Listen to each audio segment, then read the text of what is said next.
and our resolve will never waver in the face of terrorism. And we meet here in the oldest of all parliaments because we know that democracy and the values it entails will always prevail.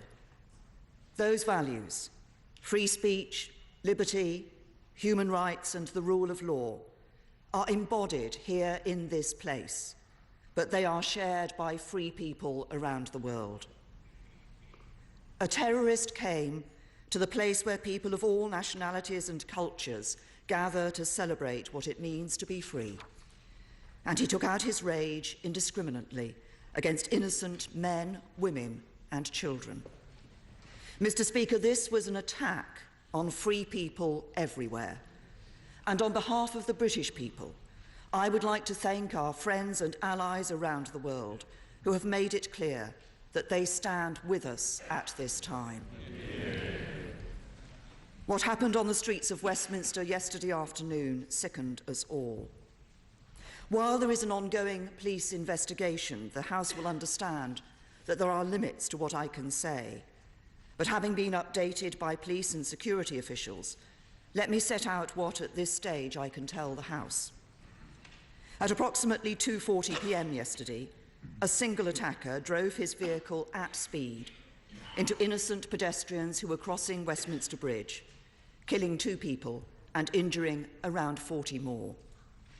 In addition to 12 Britons admitted to hospital, we know that the victims include 3 French children, 2 Romanians, 4 South Koreans, 1 German, 1 Pole, 1 Irish, 1 Chinese, 1 Italian, 1 American, and 2 Greeks.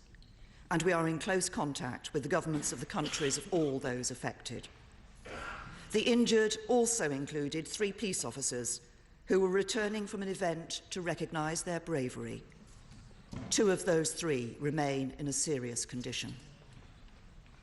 Mr. Speaker, the attacker then left the vehicle and approached a police officer at carriage gates, attacking that officer with a large knife before he was shot dead by an armed police officer. Tragically, as the House will know, 48-year-old PC Keith Palmer was killed. PC Palmer had devoted his life to the service of his country. He had been a member of the Parliamentary and Diplomatic Protection Command for 15 years and a soldier in the Royal Artillery before that. He was a husband and a father, killed doing a job he loved. He was every inch a hero, and his actions will never be forgotten. I know the whole House will join me in sending our deepest condolences to his family and to the families and friends of all those who've been killed or injured in yesterday's awful attacks. I know also that the House will wish to thank all those who acted with such speed and professionalism yesterday to secure this place and ensure we are able to meet as we are doing today. Mr. Speaker, at 7:30 last night, I chaired a meeting of the Government's Emergency Committee, COBRA, and will have further briefings and meetings with security officials today. The threat level to the UK has been set at severe, meaning attack is highly likely for some time. This is the second highest threat level. The highest level, critical, means there is specific intelligence that an attack is imminent. As there is no such intelligence, the Independent Joint Terrorism Analysis Centre has decided that the threat level will not change in the light of yesterday's attack. Mr. Speaker, the whole country will want to know who was responsible for this atrocity and the measures that we are taking to strengthen our security, including here in Westminster. A full counter-terrorism investigation is already underway. Hundreds of our police and security officers have been working through the night to establish everything possible about this attack, including its preparation, motivation, and whether there were any associates involved in its planning. And while there remain limits on what I can say at this stage, I can confirm that overnight the police have searched 6 addresses and made 8 arrests in Birmingham and London. Mr. Speaker, it is still believed that this attacker acted alone, and the police have no reason to believe there are imminent further attacks on the public.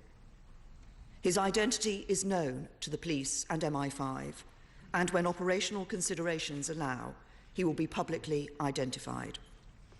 What I can confirm is that the man was British-born and that some years ago he was once investigated by MI5 in relation to concerns about violent extremism.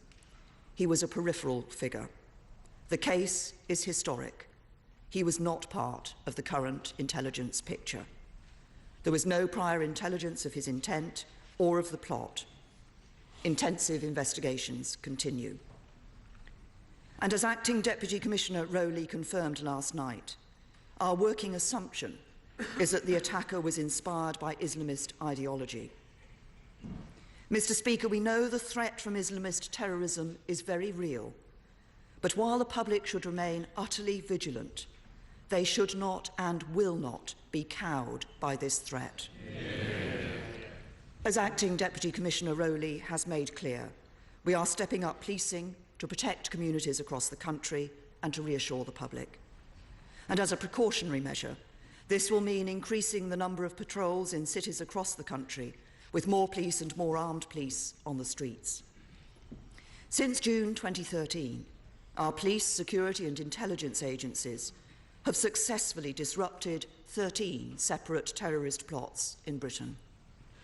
Following the 2015 Strategic Defence and Security Review, we protected the police budgets for counter-terrorism and committed to increase cross-government spending on counter-terrorism by 30% in real terms over the course of this Parliament.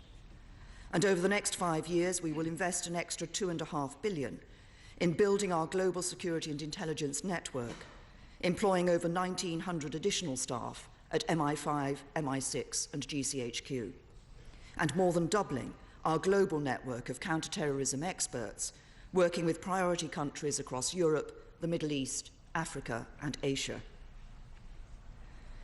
Mr. Speaker, in terms of security here in Westminster, we should be clear, first of all, that an attacker attempted to break into Parliament and was shot dead within 20 yards of the gate. If his intention was to gain access to this building, we should be clear that he did not succeed. The police heroically did their job. But, as is routine, the police, together with the House authorities, are reviewing the security of the parliamentary estate, coordinated with the Cabinet Office, who have responsibility for the security measures in place around the government secure zone. All of us in this House have a responsibility for the security and safety of our staff, and advice is available for members who need it. Mr. Speaker, yesterday we saw the worst of humanity, but we will remember the best. We will remember the extraordinary efforts to save the life of PC Keith Palmer, including those by my right honourable friend, the member for Bournemouth East. And we will remember the exceptional bravery of our police, security and emergency services, who once again ran towards the danger, even as they encouraged others to move the other way. On behalf of the whole country, I want to pay tribute to them for the work they have been doing to reassure the public, treat the injured, and bring security back to the streets of our capital city. That they have lost one of their own in yesterday's attack only makes their calmness and professionalism all the more remarkable.